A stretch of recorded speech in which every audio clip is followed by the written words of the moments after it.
Calcutta high court के justice Abhijit Gangopadhyay ने जिस तरह से सुप्रीम कोर्ट को फरमान दिया, उसने 2017 के उस वाकये की याद दिला दी जिसमें इसी अदालत के जस्टिस CS कर्णन ने शीर्ष कोर्ट से पंगा लिया था। कर्णन ने तो चीफ जस्टिस ऑफ इंडिया समेत शीर्ष अदालत के 8 जजों को 5 साल की कैद की सजा भी सुना दी थी, लेकिन उसके बाद सुप्रीम कोर्ट के फैसले से उनको 6 महीने के लिए जेल जाना पड़ गया। दोनों ही मामलों में सुप्रीम कोर्ट ने तुरंत हरकत में आते हुए कलकत्ता हाईकोर्ट की तरफ से जारी फैसलों पर रोक लगाई। गंगोपाध्याय के केस में CJI DY चंद्रचूड़ आगे क्या कदम उठाते हैं, इसका आकलन अभी नहीं किया जा सकता। हालांकि ये बात साफ है कि शीर्ष अदालत को जस्टिस गंगोपाध्याय का रवैया रास नहीं आया है। टॉप कोर्ट ने जस्टिस गंगोपाध्याय के आदेश पर कहा भी कि ये अनुशासनहीनता है। इस तरह का आदेश एक विचाराधीन मामले में हाई कोर्ट के जस्टिस को नहीं देना चाहिए था। सॉलिसिटर जनरल तुषार मेहता भी उनके कदम से हैरान दिखे। जस्टिस गंगोपाध्याय के फैसले पर रोक लगाने के लिए आनन फानन में बैठी जस्टिस हेमा कोहली और जस्टिस AS बोपन्ना की बेंच के सामने तुषार मेहता ने माना कि कलकत्ता हाई कोर्ट को इस तरह का आदेश नहीं देना चाहिए था।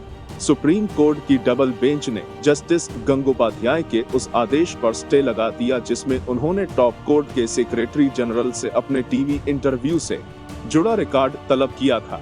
बेंच ने तीखी टिप्पणी भी की। कलकत्ता हाई कोर्ट के रजिस्ट्रार जनरल को आदेश दिया था कि वो जस्टिस गंगोपाध्याय के उस इंटरव्यू का रिकॉर्ड सुप्रीम कोर्ट भेजे जिसमें वो केस के बारे में टीवी चैनल से बात करते दिखे थे। CJI का मानना था कि विचाराधीन केस के बारे में न्यूज चैनल से बात करना सरासर गलत है। सुप्रीम कोर्ट के जज करते हैं मनमानी, तब CJI को ये भी बताया गया था कि एक मामले की सुनवाई के दौरान जस्टिस गंगोपाध्याय ने यहाँ तक कहा था कि सुप्रीम कोर्ट के जज मनमानी करते हैं, ये कोई जमींदारी है क्या।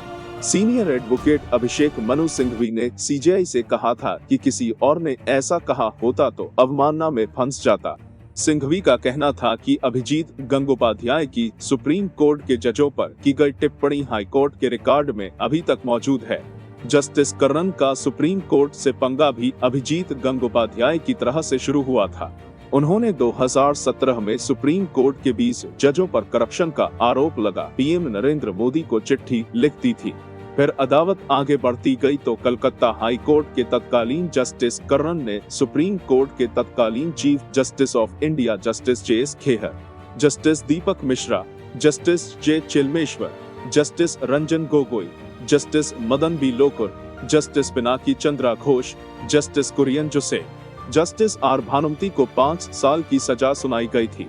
कर्णन के मुताबिक सुप्रीम कोर्ट के 8 जजों ने जाति के आधार पर भेदभाव किया। सभी जजों को सजा के साथ 1 लाख रुपए का जुर्माना देने के भी ऑर्डर दिए गए हैं।